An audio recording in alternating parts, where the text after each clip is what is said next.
Before we dive into the Ethereals' history, I want to talk about each of their factions quickly, since there are a handful of them, and I thought it might be good to just go over each. First, we start with the Ethereum. The Ethereum were once the ruling class of Caresh. When the Void Lord Dimensius devoured Caresh, the Ethereum swore absolute vengeance. That single-minded oath drove them into a life of arcane experiments and fanaticism, twisting them into ruthless overlords who believe only in power. Many Nexus princes broke away from this tyranny to form factions like the Consortium and the Protectorate, but the core of the Ethereum remains bent on controlling the cosmos, even experimenting with mana forges to transform themselves into pure void energy. Next up is the Consortium. In stark contrast to their vengeful cousins, the Consortium are shrewd opportunists, a loosely aligned cartel of smugglers, merchants, and relic hunters led by Nexus Prince Haramad. Driven by profit rather than conquest, they scour Outland and other realms for rare artifacts and information, trading with anyone for the right price. They have bazaars located in various locations, which are hubs of commerce where secrets and treasures change hands. One of which you can visit is the Storm Spire in Netherstorm. Though not entirely trustworthy, the Consortium often align with the Protectorate when the Ethereum's plans threaten their bottom line. The Protectorate formed as a direct response to the Ethereum's descent into madness. These Ethereals believed that vengeance against Dimensius is important, but not at the cost of their people's soul. Led by Commander Amir and Nexus Prince Haramad, the Protectorate operates from their watchpost in Netherstorm, intervening wherever the Ethereum schemes endanger other worlds. To them, the Ethereum have become as dangerous as Dimensius himself, and must be stopped or redeemed. The Bashir are an elite offshoot of the Ethereum who oversee prisons and stasis chambers in the harsh cliffs of Blade's Edge Mountains. Loyal to the Ethereum, they capture and experiment on creatures in their citadel, using arcane prisons to fuel the faction's dark research. Bashir commanders act as enforcers for the Ethereum's will, rooting out dissidents and extracting secrets from captives. Yet some within their ranks question the ethics of these practices. Finally, we had the Shadow Guard. Drawing their power from the Whispers in the Void, the Shadow Guard represent the most dangerous evolution of ethereal fanaticism. These Ethereals heeded the call of void energies, willingly transforming into void Ethereals and pledging fealty to shadowy masters. They traveled to Argus and established a base called the Shadow Guard Incursion, from which they stormed the seat of the Triumvirate and attempted to summon the Void. Their assault was thwarted, but the Shadow Guard remained a chilling example of what happens when ethereal curiosity gives way to cosmic oblivion. Now I'm going to go over the brokers at the end, as they are not officially listed as a faction of the Ethereals, and I thought it'd be interesting to just go over them specifically. Now with those out of the way, let's hop into the Ethereals' history with Dimensius. Long before the rise of the mortal kingdoms, when the old gods ruled Azeroth under the banner of the Black Empire, a terrifying force stirred within the endless dark, Dimensius, the All-Devouring. It was during this time that Dimensius gifted one of his most powerful relics, the staff known as Void Song, to none other than Xal'atath, the Harbinger of the Void. A weapon as ancient as the stars themselves, its very existence whispered of horrors far beyond mortal understanding. How Dimensius first found the distant world of Caresh remains a matter of bitter debate among the few Ethereals who survived his coming. Some say he was drawn by the world's potent ley lines. Others believe he was led there by whispers of the void itself. But whatever path brought him, the devastation he unleashed was undeniable. Caresh was once a harsh, arid world, its skies painted in muted hues under the distant glow of its twin suns. Beneath its barren beauty, however, flourished a rich ecosystem and several intelligent species. Chief among them was a race of highly advanced mortals led by the visionary Nexus King Saladar, a people who would in time be known as the Ethereals. Over 1,000 years ago, Dimensius descended upon Caresh with terrifying force. Countless rifts tore open across the planet, gateways spilling forth the raw energies of the Void and the Twisting Nether. Arcane storms raged across the world, washing over cities and landscapes alike. In desperation, Caresh's greatest minds turned to their sophisticated technology and ancient magics, constructing massive protective barriers around their cities. The wards held back the worst of the dark corruption, but they were not enough.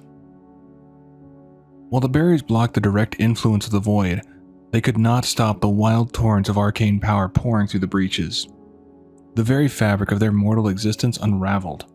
Bodies dissolved into nothingness, but their souls remained, saturated with pure arcane energy, existing precariously on the edge of dissolution.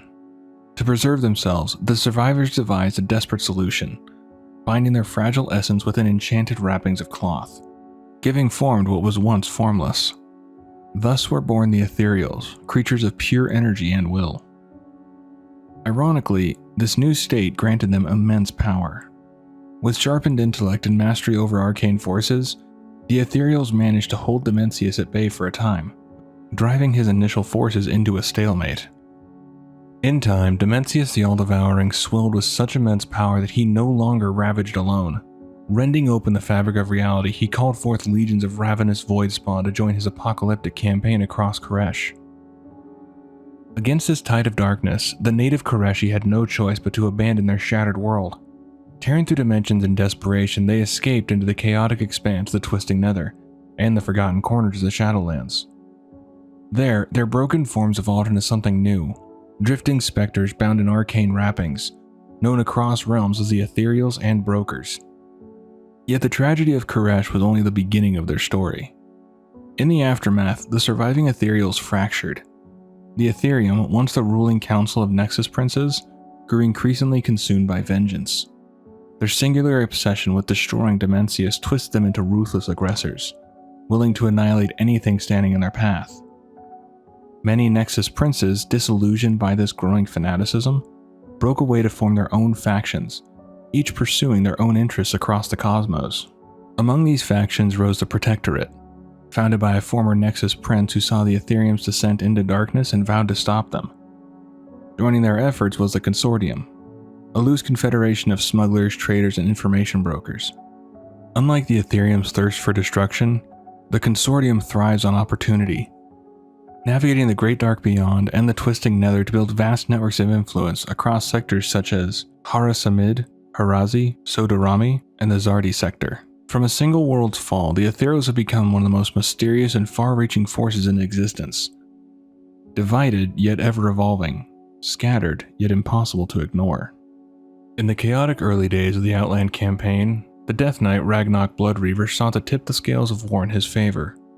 To strengthen his forces, he turned his ambitions toward the Nether Dragons, strange and volatile creatures born from the unstable energies of Outland's shattered skies. But taming such beings would require more than brute force. To accomplish this, Ragnarok enlisted the aid of an Ethereal named Catavan, an expert in manipulating arcane technology for profit. Under Ragnarok's commission, Catavan constructed a sinister device. Enchanted collars capable of subjugating the Nether Dragons by siphoning their vast energy, bending them to Ragnarok's will.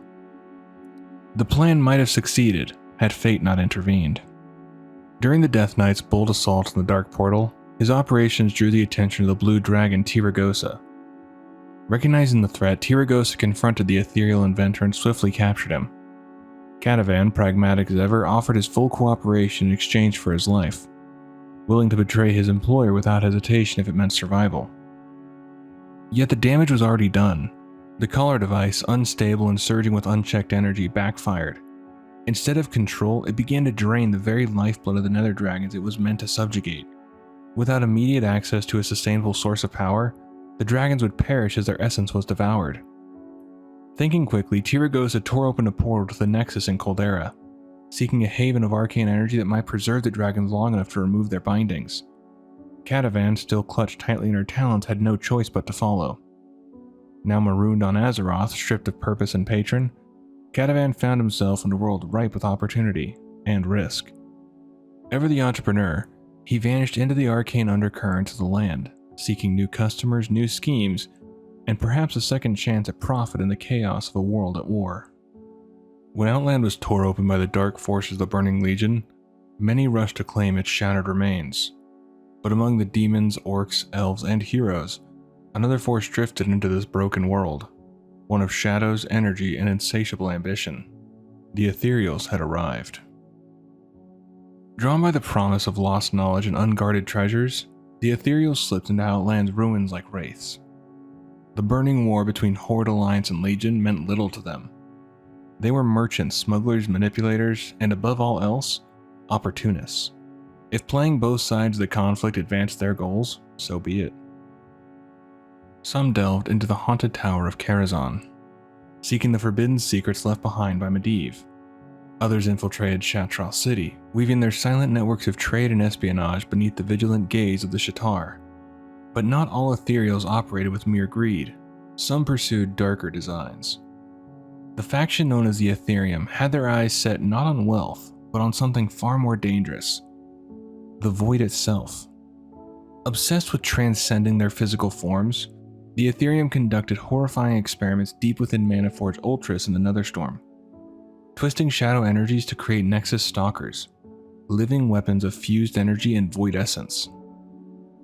To the Protectorate, a rival order of Ethereals sworn to resist the Void's corruption, the Ethereum had become as great a threat as even Dimensius the All-Devouring himself. Their operations sprawled across Outland. In the jagged heights of Blade's Edge Mountains, Nexus Prince Razan and his Razani hunted souls, stealing the life essence of the Muknathal clan of orcs and gnomes within the mountains. The Bashir imprisoned creatures in stasis chambers while smuggling stolen mana cells from Tempest Keep, funneling them into Kael'thas Sunstrider's schemes at the Sunwell. Yet while the Ethereum courted the Void, others among the Ethereals pursued more tangible rewards. The Consortium, led by the shrewd Nexus Prince Haramad, played a delicate game. When Haramad dispatched adventurers to recover the Spirit Song, one of the 7 lost shards of the Autumnal Crystal, it triggered a confrontation with Kael'thas' agents. The adventurers refused to surrender the artifact to the Nothrazim and Blood Elves. Haramad made a decisive choice, killing Kael'thas' emissaries and siding with the Shatar, delivering the crystal into the hands of the Naru Adal. The Consortium's neutrality was broken. But not all within the Consortium stayed loyal. The Zaxxas, once a faction under Haramad's rule, broke away to form their own rogue empire. In response, Haramad sent Netherstalker Keiji to strike down their leadership. Though Keiji believed he had succeeded, Zaxxas' agents survived, forcing adventurers to track down their remaining operatives and eliminate Warp Raider Nassad, who had evaded Keiji's initial attempt on his life. In Auchindoun, the lure of wealth once again proved fatal. Nexus Prince Shafar, obsessed with rumored treasures hidden within the Mana Tombs, poured his fortune into an expedition meant to drive out rival Ethereals. But adventurers acting on orders from the Consortium dismantled his forces and slew Shafar himself, ending his reckless ambition. In Nagrand, the reach of the Ethereals extended even to the sacred mountain of Ashengun. The Varani, led by the ruthless criminal Gavaxi, sought to plunder large fragments of the ancient crystal, stripping away pieces of its immense power. But heroes once again intervened, defeating the Varani before they could desecrate the relic further. In time, the Ethereum's dangerous experiments could no longer be ignored. The Protectorate, allied with heroes of the Horde and Alliance, launched a full-scale assault on the Ethereum strongholds. One by one, their operations collapsed. Their leader, Nexus King Saladar, fell, struck down by the combined might of mortals and Ethereals alike. Even Dimensius the All-Devouring was finally supposedly defeated in the blasted ruins of Manaforge Ultras. But the Ethereum's hunger for power was not entirely extinguished. In the halls of the Magister's Terrace, a remnant of the Ethereum resurfaced, now allied with Kael'thas and the Burning Legion. Among them was Yazai, a loyal acolyte of Priestess Delrissa, proving once again that for some Ethereals, there would always be another master willing to pay the price for their services. Within Outland, in the Shadow region of Netherstorm, amid the broken remains of Manaforge Ultras, Dimensius appeared once more. But this time it was only a fragment of his true self, a shadow, a faint echo, barely a sliver of his full presence in the physical universe. Even so, this fragment possessed terrifying power, yet it would not go unchallenged. The Ethereals of the Protectorate, joined by the daring adventurers, confronted this echo Dimensius amid the chaotic ruins. In a climactic battle, they brought down the All-Devouring One, or at least the fraction of him that had slipped into this reality. His true essence still lingered beyond the veil, waiting, watching, hungering. The battle was won, but the war against the Void is far from over. Years passed, but the Ethereum's thirst for power only deepened. Though Dimensius had been banished, the Void's allure remained. During the chaotic events of the Nexus War, the Ethereum resurfaced, seeking new alliances to further their twisted ambitions. Far to the north, in the frozen wastes of Dragonblight, an unusual meeting was underway. Beneath the shattered towers of Moonrest Gardens, an Ethereal ambassador named Wind Trader Mufas stood impatiently, awaiting an audience with Goromash, a blue dragon spawn acting on behalf of Malygos, the Spellweaver himself. The negotiations had dragged on longer than Mufas had anticipated, so long in fact that he openly threatened to abandon the talks altogether. The Ethereum's motives were clear. Malygos had declared war against the mortal races of Azeroth, believing that only his flight should wield the chaotic power of magic. The Ethereum, ever opportunistic, saw in him a kindred spirit, a being whose obsession with controlling arcane energy mirrored their own desire to manipulate the void. A pact between the two could have proven catastrophic. But not all were willing to let this dangerous alliance take root. The Kirin Tor, guardians of magic and defenders of Dalaran, moved swiftly. Archmage Modera issued a covert order. Both representatives were to be eliminated before any agreement could be reached. Heroes loyal to the Kirin Tor carried out the assassination, striking down both Mufas and Goromash, ending the negotiations before they could bear fruit. Yet even this failure did not end the Ethereum's obsession. Though they were denied Malygos' support, the Ethereum would once again attempt to merge with the Void in the years that followed, continuing their reckless experiments in secret corners of the cosmos. And amidst the chaos of the Nexus War, one more ethereal figure emerged from the shadows. During Malygos' assault on Dalaran, the magical prison known as the Violet Hold was thrown into disarray. Amidst the prison break, an arcane weapons dealer named Zavaz was freed from his cell. A former servant of the Burning Legion, Zavaz sought to escape Dalaran and return to his Dark Masters, but the heroes of Azeroth intercepted him before he could slip away, bringing his twisted schemes to a violent end. Even after their failed negotiations during the Nexus War, the Ethereum's schemes had only grown more desperate and more dangerous. In secret, a bargain had been struck. For their assistance during the Nexus War, Malygos had offered the Ethereum unprecedented access to the vast vaults of arcane treasure hidden within the Nexus itself. It was a bargain born of mutual obsession, both parties driven by a desire to control the raw forces of magic. But for the Ethereum, wealth was not their true prize. Their vision was far darker. They sought to transcend even their energy-bound forms to become pure void, an unstoppable force of shadow. On the frozen isle of Koldara, the Ethereum installed massive constructs known as Surge Needles, designed to pierce into the fabric of the twisting nether itself. Through these devices, they drew torrents of void energy into the Nexus, feeding their experiments, bending reality to serve their ever-growing hunger for transformation. Their leader, Nexus Prince Balal, stood at the center of this terrible ritual. Consumed by the very forces he sought to control, Balal was transformed into a nightmarish void revenant, a being of swirling shadow and destructive power. But his reign was short-lived.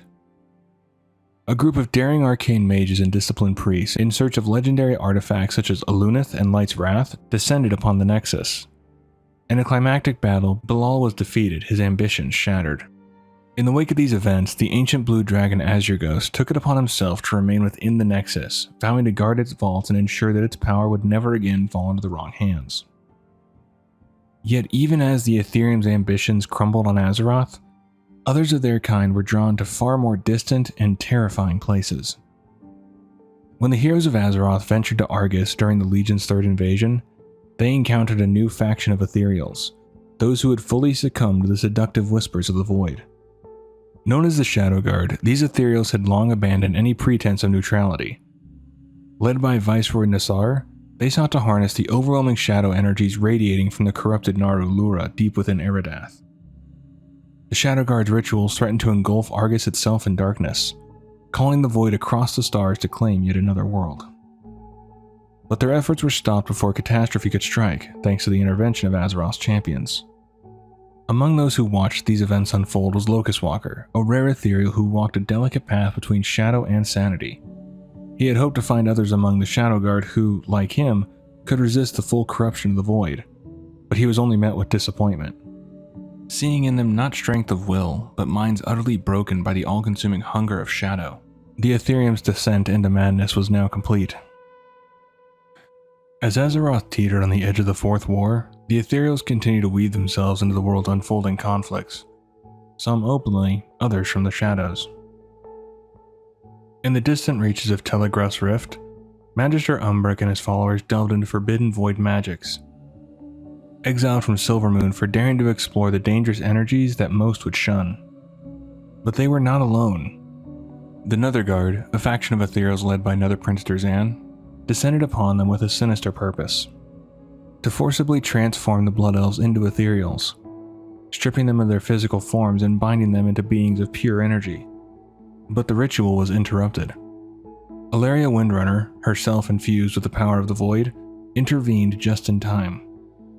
The process, though incomplete, left Umbric and his followers forever changed. Caught between the physical and the incorporeal, they became something entirely new: Void Elves. Beings who could channel the Void without succumbing fully to its madness. In the aftermath, two Ethereals, Locust Walker and Shadreen, joined the Void Elves on Telegrass Rift. What emerged was a rare and delicate alliance between mortals and Ethereals, both navigating the dangerous balance between power and corruption. The Void Elves found in the Ethereals allies who could understand their struggles, while the Ethereals gained new partners willing to walk the knife's edge of shadow with them. Yet not all Ethereals remained in the distant rifts. Amidst the chaos of the Fourth War, the more pragmatic members of the Consortium found steady work within the great capitals of Azeroth. Hired by both the Horde and the Alliance, Consortium Arcanists established and maintained stable portals connecting Shatroth City to Orgrimmar's Pathfinder's Den and Stormwind's Wizard's Sanctum, ensuring that trade and profit flowed smoothly even as war raged across the world. The Consortium's curiosity extended beyond simple commerce. Within the clandestine arena of the Brawlers Guild, Shadreen dispatched an agent named Zan Salish to observe the champions who fought for glory there. Every battle was meticulously recorded, their techniques, their weapons, their armor. Valuable data for the ever-observant Ethereals, who viewed every contest as another opportunity to learn, adapt, and profit. But even darker interests were beginning to take hold. When the heroes of Azeroth braved the haunting visions of Orgrimmar and visions of Stormwind, twisted echoes of reality shaped by the whispers of N'Zoth, their efforts attracted the attention of yet another Ethereal, Zarhal. Always drawn to forbidden sources of power, Zarhal sought to harvest fragments of N'Zoth's maddening influence, offering strange crystalline rewards to those willing to trade with him. For the Ethereals, even the mind of an old god represented a resource, another untapped current of energy to be mined, studied, and perhaps one day, mastered. Even after the fall of N'Zoth and the defeat of the Primalists, the whispering tendrils of the Void found new ways to reach into Azeroth. From the blackened depths of Argus, the Shadow Guard resurfaced. Those Ethereals who had long ago surrendered themselves fully to the Void. But this time, they were not alone. At their head stood Xal'atath, the Harbinger of the Void, guiding her faithful like a dark prophet returning to claim what she had long sought. Their assault was swift and targeted. The gates of Ulduar, ancient bastion of the Titans, came under siege as the Shadow Guard sought to unravel the defenses, protecting the world from the deeper horrors sealed beneath. A second strike fell upon Telegrass Rift, homeland of the Void Elves, where the echoes of past transformations still lingered. But they would not go unopposed. Alleria Windrunner, ever watchful, rallied the Void Elves and stood against the invading Shadow Guard. Joined by Azeroth's champions, they battled fiercely to repel the ethereal onslaught. Among those who came to their aid was Locust Walker, the mysterious ethereal who had long danced the narrow line between shadow and sanity. Fighting beside Alleria, Locust Walker recognized something chillingly familiar. As he watched the forces of the Void gnaw at Telegrass Rift, memories of his lost homeworld returned. He spoke to Alleria of Caresh, of how Dimensius had torn open rifts into the Void and the twisting Nether, drowning his people's world in swirling destruction. What was unfolding on Azeroth now echoed the same doom. The Shadow Guard's attack were not merely isolated strikes, they were steps in a pattern the Ethereals had seen before, one that had already consumed entire worlds. Though the invaders were pushed back, and Xal'atath's advance was temporarily halted, the warning was clear. The Void's hunger had not been sated. Its agents would return, and the shadow that devoured Caresh now cast its gaze firmly upon Azeroth. Even after the rise of Xal'atath and the devastation she brought upon Dalaran, the Ethereals continued to pursue their own secretive and often conflicting agendas. In the chaos that followed the city's destruction, one such Ethereal, Zovex, managed to escape from his imprisonment within the shattered Violet Hold, fleeing in the distant Isle of Dorn. But Zovex was far from the only Ethereal entangled in these unfolding events. In the dark tunnels of Azj-Kahet, Nexus Princess Kaiviza had skillfully positioned herself as a trusted confidant of Queen Ansarek, the rising leader of the Nerubians and an ally of Xal'atath herself. Under this facade of loyalty, Kai'Viza manipulated events from behind the scenes, directing abductor Arzda to lead Ansarek's gruesome efforts to abduct and forcibly ascend the Nerubians of the Burrows, transforming them into twisted servants of the Void. Yet Kai'Viza's true loyalties lay elsewhere. Unknown even to her supposed allies, she was operating under the orders of a master whose identity remains concealed, planning to betray Queen Ansarek and seize greater power for herself. But her ambitions were cut short. The mortal champions of the Severed Threads, alongside their allies, confronted Kai'Viza before her betrayal could unfold. Defeated, she was forced to retreat into the shadows, her schemes temporarily unraveled. In the volatile underworld of Undermine, a secretive group of Ethereals led by the elusive phase thief Azir stalked the streets in search of a singular prize, the Dark Heart. Their movements were precise, their presence barely noticed by the city's goblin denizens. Their search culminated in a daring assault on the Steamweedle laboratories, where they were confronted by Ilaria Windrunner and her companions. The Ethereals were pushed back, but not before Azir managed to overhear a critical revelation: the true location of the Dark Heart, hidden deep within the city and guarded by none other than Jaster Gallywix himself. Seizing the opportunity, Azir eventually outmaneuvered Gallywix, securing the Dark Heart for himself before slipping away from Undermine entirely. Though Ilaria and Gallywix both suspected that Azir was merely another agent of Xal'atath, the truth was far more unsettling. The Ethereals were not acting as her pawns. They had their own designs for the artifact, ambitions that may yet stretch far beyond even Xal'atath's own sinister plans. In the end, Phase Thief Azir was last seen standing amidst the broken remains of Caresh, the desolate world that once birthed his people. With the Dark Heart in his possession, he gazed out over the ruins, the silent, pulsing artifact cradled in his hands, as yet another chapter of the Ethereal's mysterious journey unfolded. After so long, Master, it is time. The Harbinger's failure has opened the way. The vast power she placed within this dark heart will give you new life. So come, Lord Dimensius, come feast upon this universe. Let your darkness reign forevermore.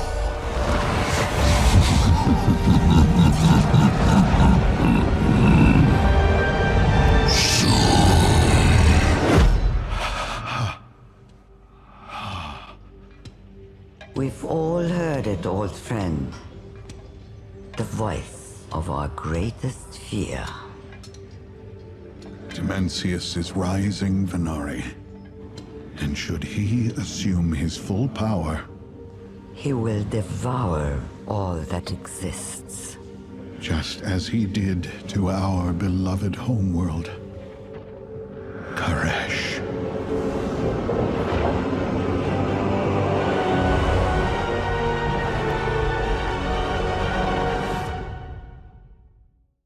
Long before their sleek robes shimmered across the citadel of the Shadowlands, the brokers were Careshi, children of the doomed world of Caresh. When the Void Lord Dimensius descended upon their home, reality itself began to splinter. It is now revealed that Xal'atath played a pivotal role in their fate, weaving dark rituals with the mysterious Rishi ribbons to reshape the Careshi into something entirely new. No longer beings of flesh, they were transmuted into pure energy. Some of these transformed souls remained in the physical universe, becoming the Ethereals. Others ventured into the afterlife realms, adapting to the strange forces of the Shadowlands. To survive its foreign pressures, they adopted containment suits far stronger than those of their ethereal kin, and there they became the brokers, moving deftly through the in-between, a hidden realm that threads the very fabric of reality. From the moment their great barge cities first drifted into the in-between, the brokers were guided by one all-consuming purpose: to uncover the ancient truths of the first ones, basically the beings that shaped the universe.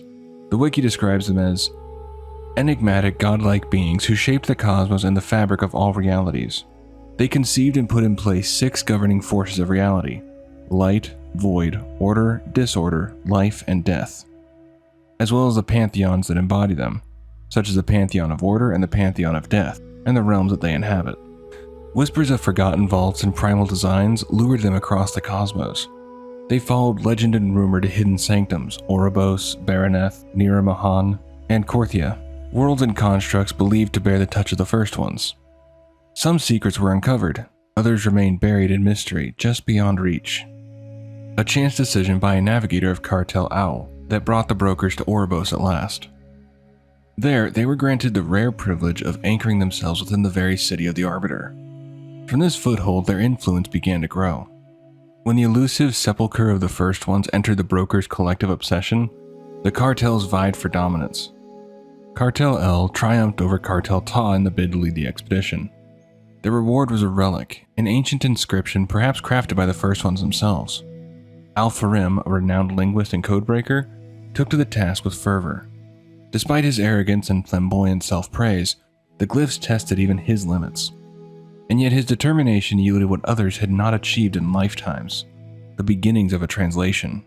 But the deeper the brokers delved, the more strange and erratic the reports became. Communication faltered, dispatches turned cryptic. Al-Farim wandered the Shadowlands in search of aid, scholars, explorers, anyone who might help him unlock the vaults of divine design. Yet few shared his obsession. He pressed on, chasing the forgotten tongue of the universe through the veils of death itself. Eventually, however, the fractals aligned. Al-Farim and his expedition broke through the final veil and reached Zereth Mortis, the mythic realm of the First Ones. What they found was no ruined archive or dusty monument. Zereth Mortis lived, thrummed with purpose and guardianship. Some members of the expedition, tempted by greed, attempted to plunder its secrets, and paid with their lives, cut down by the vigilant constructs that served the realm's architects. The survivors, sobered and awed, heeded Al-Farim's counsel. They established a settlement on the edge of this forbidden paradise, a place they called Haven. There, the pursuit of knowledge became reverence. Portals were sealed, translocation equations erased. Their exile was voluntary, their purpose now sacred. Casting aside their cartel designations, they became the Enlightened, and Al-Farim, shedding both ego and title, became simply Farim.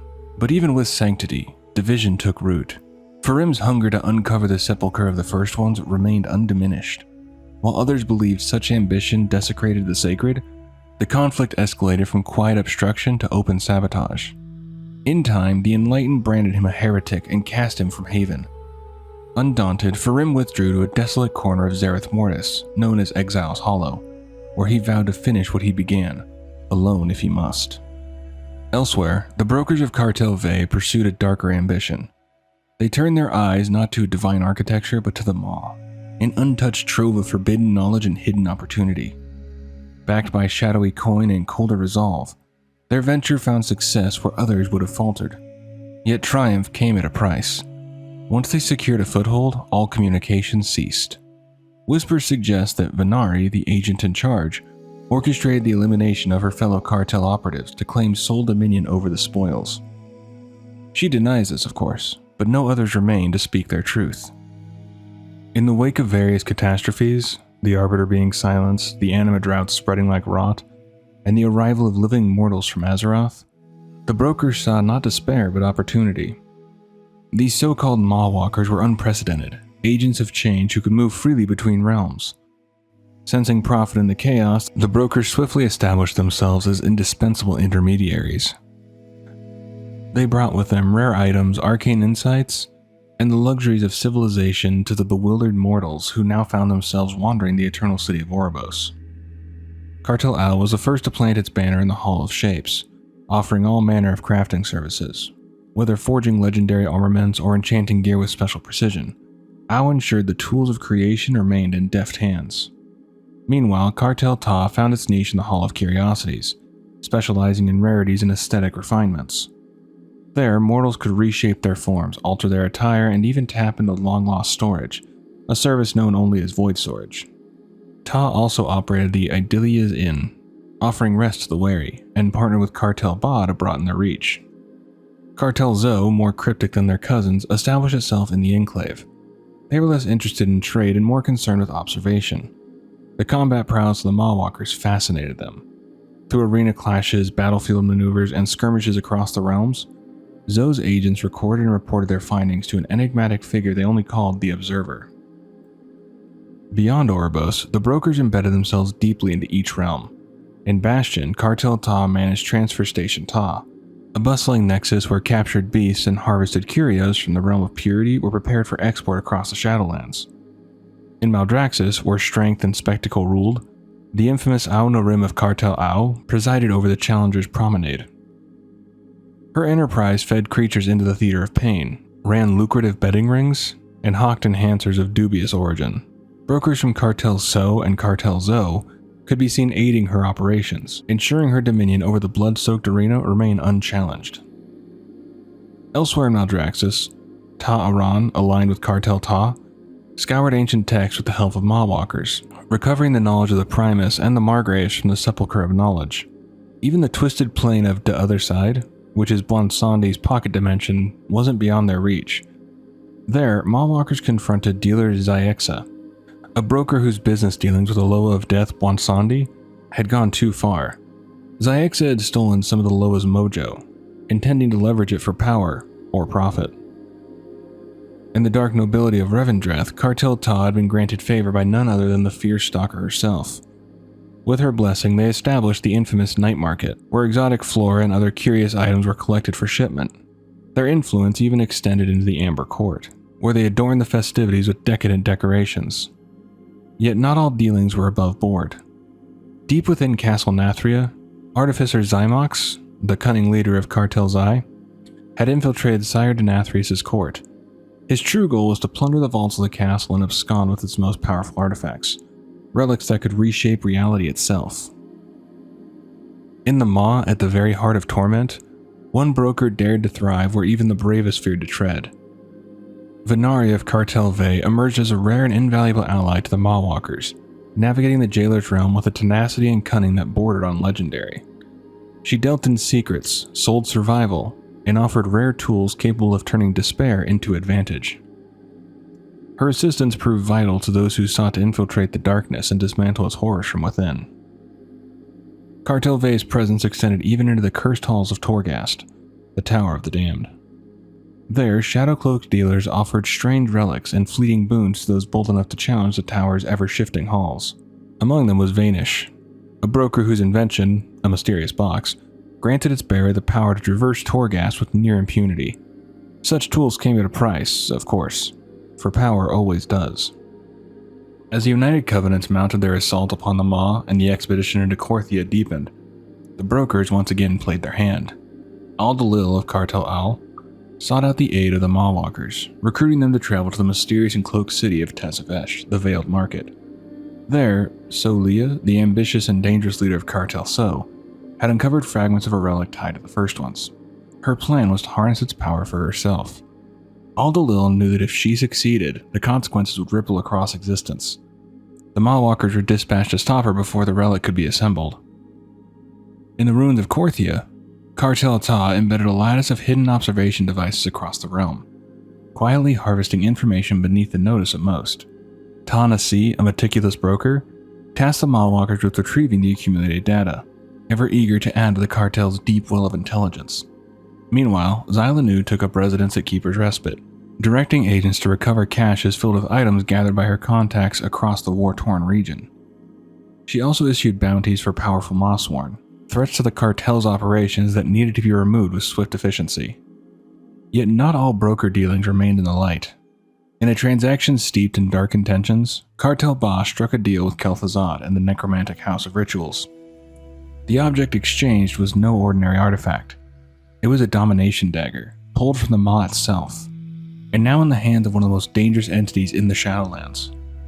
In the luminous expanse of Zereth Mortis, the final chapter of the Shadowlands saga unfolded. As the Jailer's dark ambitions reached their zenith, the Mawwalkers and the Covenant forces pressed forward into the mysterious cradle of creation. There, they encountered the Enlightened, a group of former brokers who had forsaken profit and power to become stewards of knowledge. An alliance was born, not of coin but of purpose, as both factions united to stop the Jailer from reaching the sepulchre of the first ones and rewriting the fabric of reality itself. Among the fractured geometries and radiant logic of Zereth Mortis, the Mawwalkers met Farim, a rogue scholar of the Enlightened. With his guidance, they began to unravel the secrets left behind by the progenitors of existence, glyphs, mechanisms, and theories far beyond the comprehension of even the most ancient minds. Together, they eliminated truths long buried beneath the cosmic lattice. But where destiny stirs, the brokers are never far behind. Cartel Xi, ever hungry for forbidden power, was among the first to slither through the newly opened passage into Zereth Mortis. Their agents moved into shadow, seeking to sabotage the Enlightened's efforts and plunder what they could before the Covenants could secure the realm. But their schemes were uncovered. Aldalil, Rana, and a Mawwalker confronted them in Haven, thwarting their attempts at destabilization. Still, the damage was not entirely undone. A breach of the Slumbering Vault followed, one of Zereth Mortis' most ancient repositories. Though most of the infiltrators were stopped, it was whispered by Zykaz that Artificer Zymox, the cartel's enigmatic leader, had found precisely what he came for. What he took, none could say, but it was clear the cartel's hunger had not been sated. Their efforts turned from subtle sabotage to outright violence. Xi assassins were sent to eliminate Farim, the linchpin of the Mawwalker's understanding of the realm. The attempt failed, but it marked a turning point. The final confrontation came deep within the sepulchre of the first ones, where Cartel Xi dared to lay claim to relics of impossible power. Knowledge meant to reshape existence itself was under threat, not only by the jailer, but now by the profiteers who served no cause but their own. And once more it fell to the Mawwalkers to stand in the path of annihilation, not just from the darkness that sought to consume creation, but from the greed that would sell it to the highest bidder. That's going to do it for this one. Hopefully you enjoyed. Thanks for checking it out. I'll see you in the next one. Take care of yourself.